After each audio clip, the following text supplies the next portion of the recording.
100% obedient అయినా still sinner. Repentance లేని obedience still sin that fits us in hell forever. నరకంలో నిత్యం ఉండేటట్లే మనల్ని తీసుకుని వెళ్తుంది అది.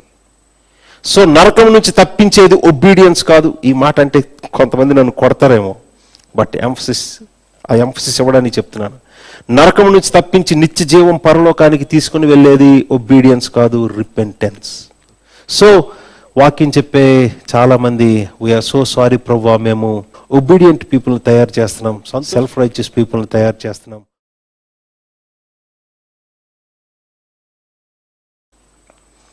ప్రపంచంలో ఉన్న ఎంత గొప్ప జ్ఞానైనా భక్తిపరుడైనా తల తిరిగిపోయే రేంజ్లో ఉండే అద్భుతమైన సత్యం అసలు ఇది.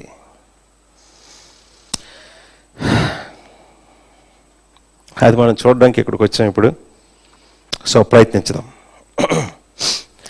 సో పాయింట్, అసలు క్వశ్చన్, అసలు ప్రాబ్లం ఏంటంటే మానవుడు పరలోకానికి వెళ్ళాలి ఎలా?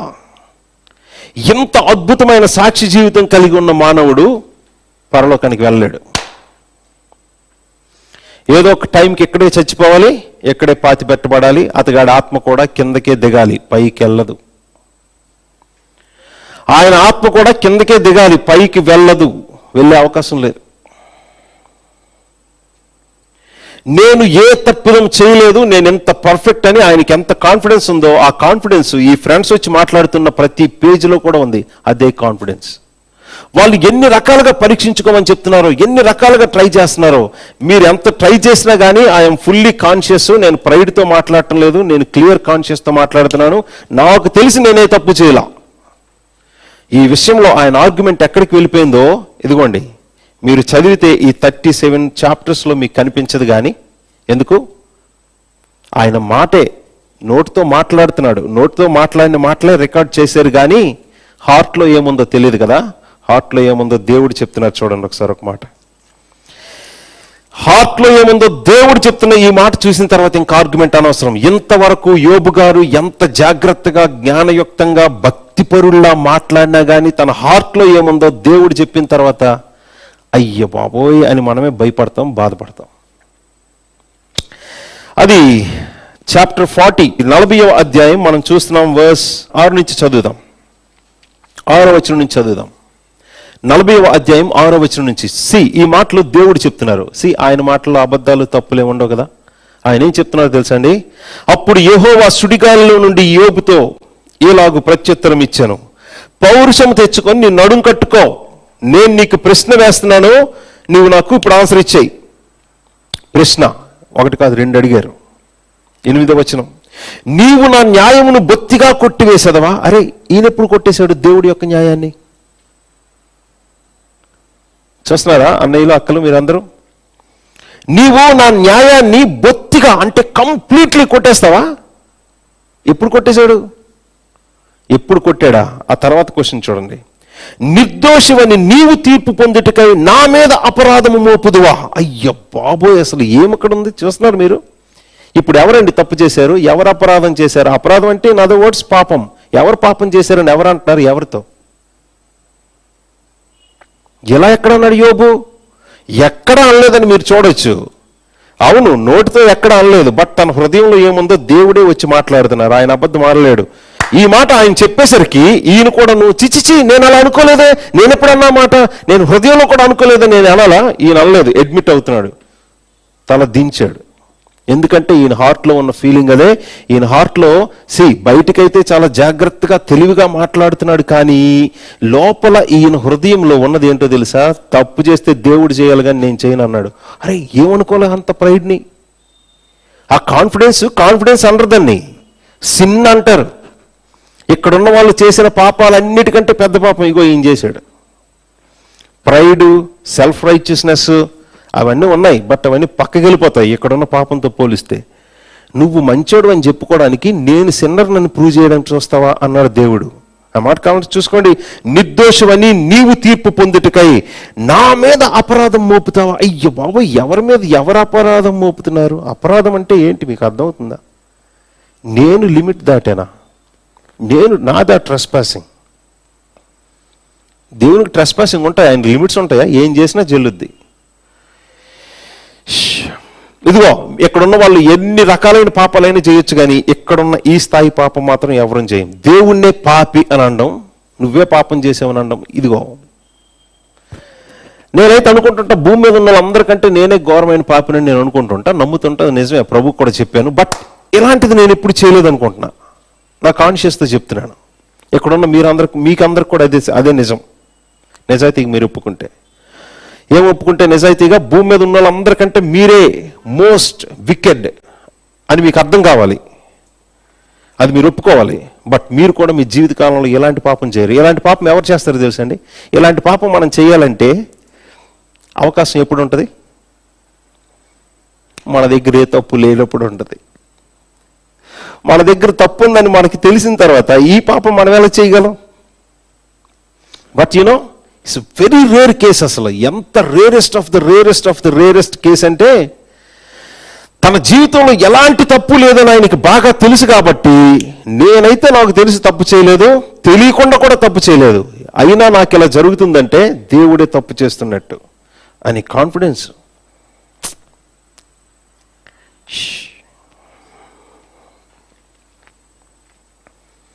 ఎంతకీ దేవుడు వచ్చే విషయం ఎందుకు చెప్పారు?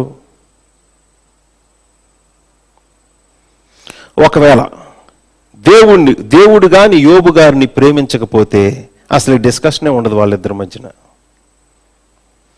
కానీ దేవుడు ఎంత గొప్పవాడంటే, ఎంత గొప్ప పాపం చేసిన, పాపం చూడలేని కన్నులు కలిగిన దేవుణ్ణి నువ్వే పాపం చేసావని ఈయన మనసులో ఎంతసేపు అనుకుంటాడంటే, ఇదిగో వీళ్ళు ఎన్నిసార్లు రెచ్చగొట్టి ట్రై చేశారో, ట్రై చేసిన ప్రతిసారి అదే వస్తుంది, కానీ బయటికి రానివ్వట్లేదు. ఆయన లోపల తొక్కేశాడు, బయటికి ఇంకా జాగ్రత్తగా మాట్లాడాడు. మనం కూడా ఎమోషన్స్ ఉంటాయి, కానీ అన్నీ మాట్లాడడం, జాగ్రత్తగా మాట్లాడతాం కదా.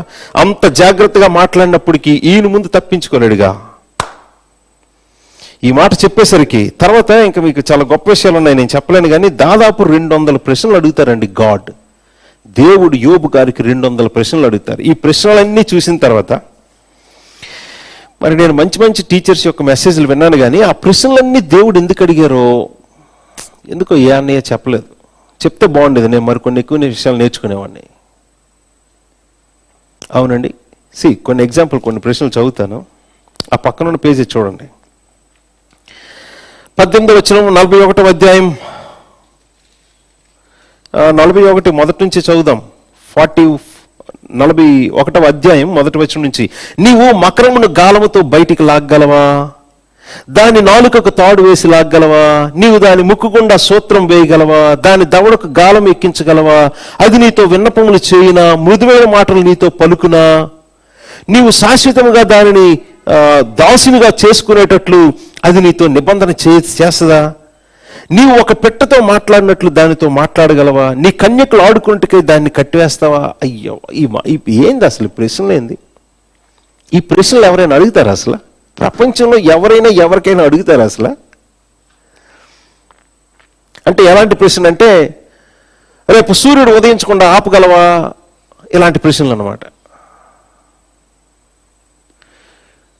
ఒక్క పని ఉంది, కానీ చీకటి పడిపోయింది, 2 గంటలు అయిపోయింది, ఒక్కసారి వెనక్కి తీసుకుని వెళ్ళి, ఒక 2 గంటలు వెనక్కి తీసుకుని వెళ్ళని ఎవరైనా అడుగుతారండి మనల్ని? అలాంటి ప్రశ్నలు అడిగిన ఏమంటారు తెలుసా? పిచ్చోడు అంటారు. ఎక్కడ ఉన్నాడు ఈయనేమనాలి మరి? ఆ మాట అనగలమా ధైర్యం చేసి? మీరు చదువుకోవచ్చు, మోర్ దాన్ 200 క్వశ్చన్స్ అన్ని ఇలాంటివే. ఆ క్వశ్చన్స్ అన్నిటికి ఆన్సర్ ఒకటే. ఏమని చెప్తారా గెస్ చేసి?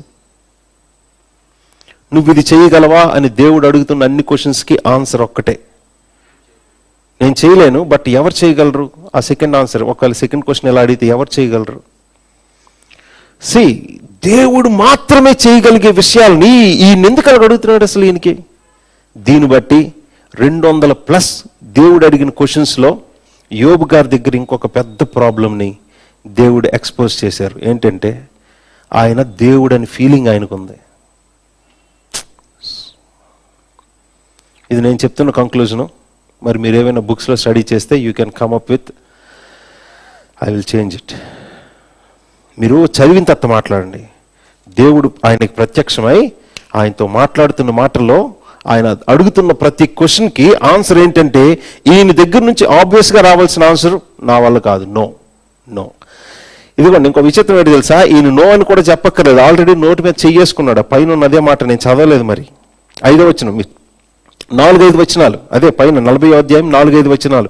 చిత్తగించుము, నేను నీచుడును, నేను నీకు ఏమని ఆన్సర్ ఇస్తాను, నా నోటి మీద నా చేతిని ఉంచుకుందును.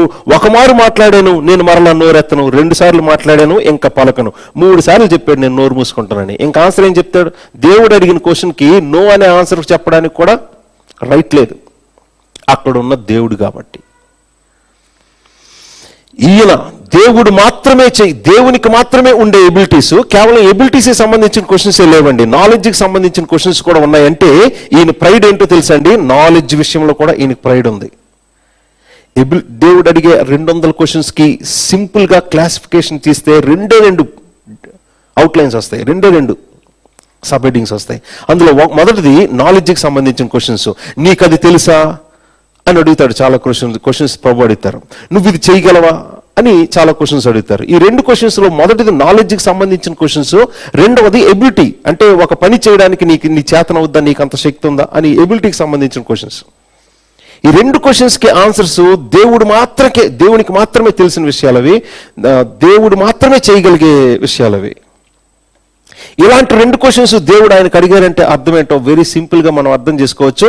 According to new testament theology, new testament థియాలజీలో మనకి ఈ విషయం తెలియదు అనుకోండి, మనం ఈ విషయాలతో బయట మాట్లాడలేం.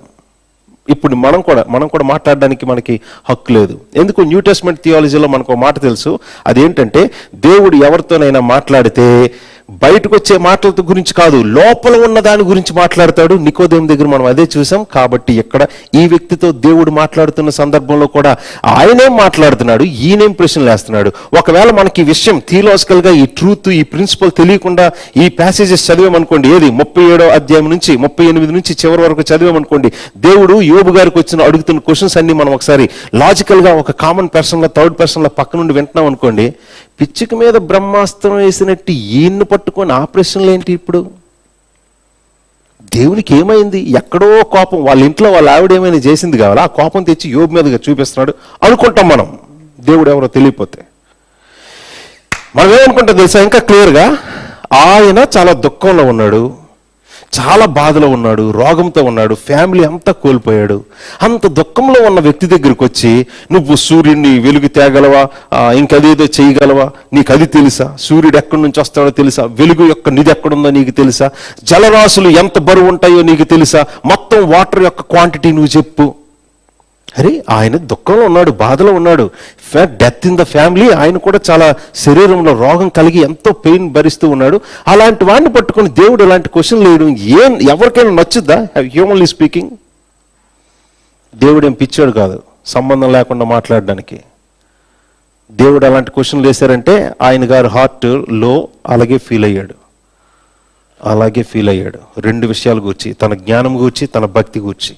ఈ రెండిటి బట్టి మరి అక్కడున్న సిస్టమాటిక్ థియాలజీ బట్టి ఆ కోణంలో మాత్రమే చూస్తేనే ఈ విషయాలు ఇలా అర్థమవుతాయి. సో ఆయన తన గురించి తాను ఏమనుకుంటాడంటే, నువ్వేమైనా దేవుడువా, నువ్వు అనుకుంటున్నావు కదా, ఏది దీనికి ఆన్సర్ చెప్పు, దీనికి ఆన్సర్ చెప్పు. ఇన్ని క్వశ్చన్లు వేసినప్పుడే అర్థమైపోవాలి దేవుడు తను అంత కష్టంలో, పెయిన్ఫుల్గా, దుఃఖంలో, మెంటల్గా కూడాను, స్పిరిచువల్గా ఎంత దుఃఖంలో, బాధలో ఉంటే ఇలాంటి వాడి దగ్గరికి వచ్చి దేవుడు వరుసపెట్టి 200 ప్రశ్నలు వేసేసరికి అప్పుడే మనకు అర్థం కావాలి. ప్రశ్నలు ఏటో మనకు అనవసరం, బట్ ప్రశ్నలు వేసినప్పుడే అర్థమైపోవాలి. ఈ దేవుడు అలాంటి వాడు, బాధపడుతున్న వాడిని మరెక్కువ బాధ పెట్టేవాడు కాదు. మీకు తెలుసు కదా వాక్యం, యెషయా గ్రంథంలో ఉంటుంది, నలిగిన రెల్లుని ఆయన మరి కాస్త మకమకమలాడుతున్న ఆ రెల్లుని, నలిగిన రెల్లుని ఆయన విరిచేవాడు కాదు, ఇంకా మరెక్కువ నలగొట్టేవాడు కాదు. అది ఇప్పటికే పెయిన్తో ఉంది, బాధతో ఉంది. అలాంటి దాని మీద ఆయన మరెక్కువ బలం, శాడిజం చూపించే రకం కాదు ఆయన. అలాంటిది ఇంత దుఃఖంతో, ఇంత బాధతో ఉన్న వ్యక్తితో వరుసపెట్టి 200 క్వశ్చన్లు అడిగితే ఏమనుకోవాలి? క్వశ్చన్ ఏంటో, క్వశ్చన్ యొక్క కంటెంట్, ఆన్సర్ ఏంటో అక్కడ వరకు మనం ఆలోచించక్కర్లేదు. ఎంత దుఃఖంతో, బాధలో ఉన్న వ్యక్తికి దేవుడు ఇన్ని ప్రశ్నలు అడుగుతున్నాడంటే ఖచ్చితంగా ఆ వ్యక్తి ఏదో చేశాడు. కయ్యనండి ఫస్ట్ టైం తన బ్రదర్ని చంపడానికి ముందు దేవుడు వచ్చి ఒక్క క్వశ్చన్ వేశాడు. చంపిన తర్వాత కూడా వచ్చి 1-2 క్వశ్చన్లు వేశారు. మరి ఇన్ని క్వశ్చన్లు ఏంటండి? ఇన్ని క్వశ్చన్స్ ఏంటి? వీడు నాకు అక్కర్లేదు అన్నాడుకి 1-2 క్వశ్చన్లు వేస్తాడు, కానీ నాకు ఈ వ్యక్తి కావాలనుకున్నప్పుడు ఎంత టైం ఇచ్చాడు చూడండి ఆయన, ఎంత టైం ఇచ్చాడు చూడండి. ఇన్ని క్వశ్చన్లు అడగాలంటే ఎంతసేపు ఉండాలి అక్కడ? So God gave his personal time to this person because ఆయన అంత వర్తని కాదు, he loves him that much. ఆ వ్యక్తిని నేను కోరుకున్నాడు కాబట్టి. సో ఫైనలీ చివరికి వస్తున్నాం. సో ఈ విషయం అసలు మనం ఎలా ఎలా ఎలా ఆలోచించాలంటే, మీ ఇంటి ముందుకు వచ్చి పండగ రోజు ఈ పాట నేను పాడుతున్నా, మీకేం అర్థమవుతుంది? ఇదంతా చదివితే ఇందులో ఉన్న అర్థమంతా చెప్పుకొని కొద్ది ముందుకు వెళ్తే మీకేం అర్థమవుతుంది? ఏం అర్థం కావాలి? అదొక పెద్ద విషయం ఉంది, ఫైనల్గా మాట్లాడదాం. ప్రభు గుర్తు చేయాలి నాకు. సో ఈ వాక్య భాగంతో ఇంకా చాలా విషయాలు ఉన్నాయి, మన టైం అవుతున్నది కాబట్టి కొద్ది ముందుకు జంప్ చేద్దాం. సో ఇన్ ద ఎండ్ దేవుడు దీని నుంచి ఏం చేస్తున్నాడో తెలుసండి, ఆయన పక్కగా ఆయన సిన్ ఏంటో, ఆయన పాపం ఏంటో, ఆయన హార్ట్ ఏంటో క్లియర్గా చూపిస్తున్నారు. చూసారా, దేవుని గూర్చి సంపూర్ణమైన అద్భుతమైన జ్ఞానం ఒక వ్యక్తి ఎరగొచ్చు, కానీ తన గూర్చి తాను ఎరగలేడు. There is a great possibility to know about God, but it is impossible to know ourselves. ఈ మాట నేను చెప్పలేదు, జాన్ పైపర్ గారు చెప్పారు. ఎంతోమంది ప్యూరిటన్ రైటర్స్ ఈ మాట చెప్పారు. జాన్ పైపర్ ఫస్ట్ టైం ఈ మాట ఎప్పుడు చెప్పారు? అలాంటి అర్థం వచ్చే స్టేట్మెంట్స్ ఎన్నో చెప్పొచ్చు, బట్ ఈ స్టేట్మెంట్ ఎగ్జాక్ట్లీ జాన్ గాస్పుల్ని ఆయన ప్రీచ్ చేస్తున్న ఫస్ట్ 2 వెర్సెస్లోనే చెప్పాడు. ఆయన లైట్ అని ఉన్న వచనం ఉంది కదా, ఆ వచనానికి ఆయన మెసేజ్ వింటే అందులో ఫస్ట్ స్టేట్మెంట్ జాన్ పైపర్ది ఇది. ఏంటిది? దేవుని గూర్చైనా ఎవరైనా తెలుసుకునే అవకాశం ఉంటుంది, కానీ నిన్ను గూర్చి, మనిషి గూర్చి, తన్ను గూర్చి తాను తెలుసుకునే అవకాశం లేదు. It is impossible to know your self. ఇదిగో ఎంత గొప్ప జ్ఞాని, ఎంత గొప్ప భక్తిపరుడు, ఎంత సిన్సియర్గా జాగ్రత్తగా జీవిస్తున్నవాడు, he didn't know who he is really. ఆయన ఫేస్ ఆయనకి తెలియదు, ఆయన ఫేస్ ఏంటో దేవుడు చూపిస్తున్నాడు. ఇది నీ ట్రూ ఫేస్. ఎవరైనా చూపించడానికి ట్రై చేశారనుకో, మీద పడి కరిచేస్తాడు అన్నయ్య. నీకేం తెలుసు నా గురించి అని మాట్లాడతాడు. ఎక్కడున్న దేవుడు ఈయనొచ్చి మాట్లాడితే తప్ప చాలామంది సైలెంట్ అవ్వరు. మనం తప్పు చేస్తాం, బట్ ఎవరైనా మనల్ని అడిగారు అనుకో, నీకేం తెలుసు, పెద్ద తెలిసినట్టు మాట్లాడుతున్నాం, మనం వాళ్ళ మీద వీళ్ళ మీద తిరగబడిపోయి తిరిగి కరిచేయవచ్చు. బట్ ఒకవేళ అక్కడ ఉన్న దేవుడు అయితే మన దగ్గర మాట్లాడవు, సైలెంట్ అయిపోవడం. ఆయన కేవలం మాట్లాడు, కన్విక్ట్ కూడా చేస్తాడు. మన హార్ట్ ఏంటో నిజంగా మనం ఏం చేసామో కన్విక్ట్ కూడా చేస్తాడు. కాబట్టి దేవుని దగ్గర సైలెంట్ అవుతాం. ఈవెన్ కయ్యను లాంటి వాడు కూడా దేవుని దగ్గర సైలెంట్. తను ఏం చేయాలనుకుంటే చేసుకోవచ్చు, అదే దేవుడిచ్చిన ఫ్రీడమ్ అది ఆయనకి. But still he silent before God.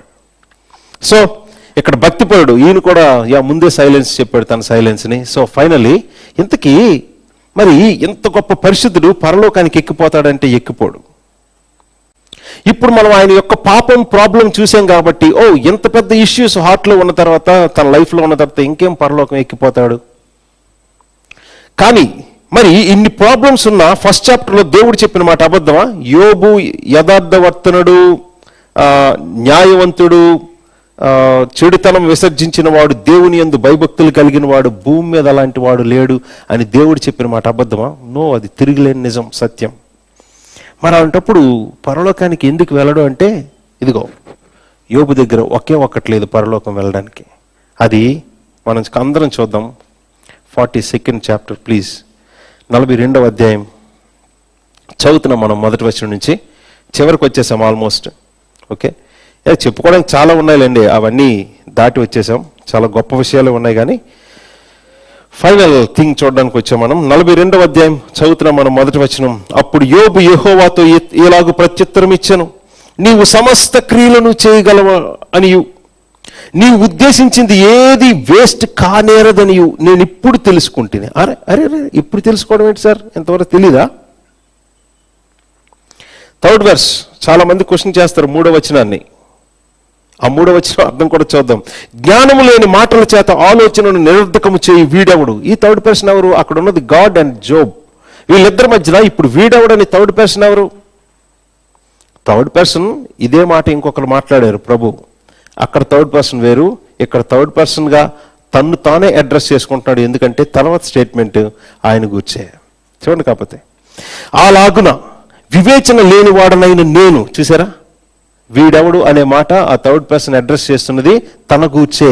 ఆ రెండు మాటలు కలిపి చదువుతున్నా, థర్డ్ వర్స్.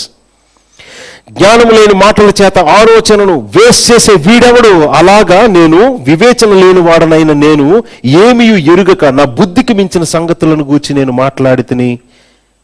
చూసారా, నేనే ఆలోచన లేకుండా మంచి ఆలోచనను చెరిపేసి నిరర్ధకం చేశాను, సరిగ్గా ఆలోచించలేదు, ఏమి తెలియకుండానే నా బుద్ధికి మించిన సంగతులు మాట్లాడానని ఇప్పుడు ఒప్పుకుంటున్నాడు.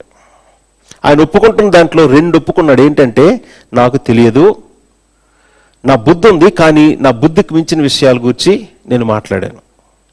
నాకు తెలియని దాని గురించి నేను మాట్లాడానని ఈ రెండు విషయాలు అడ్మిట్ అవుతున్నాడు. అండ్ ఫైనలీ 5వ వచనం, వినికిడి చేత నిన్ను గూర్చిన వార్తను నేను వింటిని, అయితే ఇప్పుడు నేను కన్నులారా నిన్ను చూచుచున్నాను. ఈ మాట మనం ఎన్నిసార్లు విన్నాము కదా, ఎంతోమంది సేవకులు చెప్పగా, వినికిడి చేత నిన్ను గూర్చిన వార్త నేను వింటిని, అయితే ఇప్పుడు నేను కన్నులారా నిన్ను చూచుచున్నాను. కావున నన్ను నేను అసహించుకొని ధూళిలోని బూడిదలో పడి పశ్చాత్తాపడుతున్నాను. ఇదిగోండి, ఈ మాటకి, ఈ ఫీలింగ్కి, ఈ ఎక్స్పీరియన్స్కి ముందు ఎప్పుడు యోబు చనిపోయినా నరకానికే వెళ్ళిపోతాడు. He was absolutely deserved to be eternal hell, in eternal hell. ఎందుకంటే ఒక వ్యక్తి దగ్గర, ఇదిగోండి స్టేట్మెంట్, ఫైనల్ స్టేట్మెంట్ చెప్పుకుంటున్నాం, ఒక వ్యక్తి భూమి మీద జీవితంలో సంపూర్ణ భక్తి కలవాడై ఉండడం ఇంపాసిబుల్ అండి. బట్ ఈవెన్ ఇఫ్ యోబు గారు లాంటి కేసులో చూస్తే, ఒకవేళ జీవితంలో ఏ తప్పు ఏ పాపం లేకుండా ఎంత పవిత్రంగా 100% కంప్లీట్ పర్ఫెక్ట్ భక్తిగా జీవించినా still he is bound to be in hell. నరకంలో ఉండడానికి మాత్రమే యోగ్యత, సరిపోతాడు. ఎందుకంటే పరలోకానికి వెళ్ళడానికి, మళ్ళీ మర్చిపోదు, ఇది బైబిల్లో ఉన్న 66 బుక్స్లో హిస్టారికల్ క్రోనాలజీలో ఫస్ట్ టైం రాయబడిన బుక్. ఈ రాయబడిన బుక్ ఎంతమంది పాటగా విన్నారో వాళ్ళందరి నోటి నుంచి విన్న షాక్ అయ్యే ఒక్క మాట ఏంటో తెలుసా? He said sorry. He said sorry. Repentance, పశ్చాత్తాపడ్డాడు. సో ఇప్పుడు పశ్చాత్తాపం ఎందుకు పడరో తెలుసండి చాలామంది? నేనేదో పిచ్చి పని చేస్తే సారీ చెప్పడానికి, నేనేదో తప్పు పని చేస్తే సారీ చెప్పడానికి, నేను ఆయన ఏదైనా విషయంలో అఫెండ్ చేస్తే సారీ చెప్తాను, నేనేమి చేయనప్పుడు నేనెందుకు సారీ చెప్తాను? అది ఈయన పాయింట్. సో మీకు అర్థమవుతుందా? వన్ అండ్ ఓన్లీ ఎలిమెంట్, చాలా అతి ప్రాముఖ్యమైన ఎలిమెంట్. అసలు ఎక్కడ నిల్చొని ఎవరైనా, అంటే ఎక్కడనే కాదు, all over the world pulpit, Christian pulpit దగ్గర ప్రీచింగ్ అంటే preaching the repentance in his name. ఆయన పేరట మారు మనస్సు ప్రకటించడానికి ప్రభు పంపించారు. ఈ విషయం లోక సువార్త 24వ అధ్యాయం 48-47 వచనాల్లో కూడా ఉంటుంది. సో మీకు ఈ మాట చెప్తున్నాను చూడండి, రిపెంటెన్స్ లేని ఒబీడియన్స్ ఈజ్ సిన్. 100% ఒబీడియంట్ అయినా స్టిల్ సిన్నర్. రిపెంటెన్స్ లేని obedience still sin that fits us in hell forever. నరకంలో నిత్యం ఉండేటట్లే మనల్ని తీసుకుని వెళ్తుంది అది. సో నరకం నుంచి తప్పించేది ఒబీడియన్స్ కాదు. ఈ మాట అంటే కొంతమంది నన్ను కొడతారేమో, బట్ ఎంఫసిస్ ఇవ్వడానికి చెప్తున్నాను. నరకం నుంచి తప్పించి నిత్య జీవం పరలోకానికి తీసుకుని వెళ్ళేది ఒబీడియన్స్ కాదు, రిపెంటెన్స్. చాలా ప్రాబ్లమేటిక్ స్టేట్మెంటే. నో,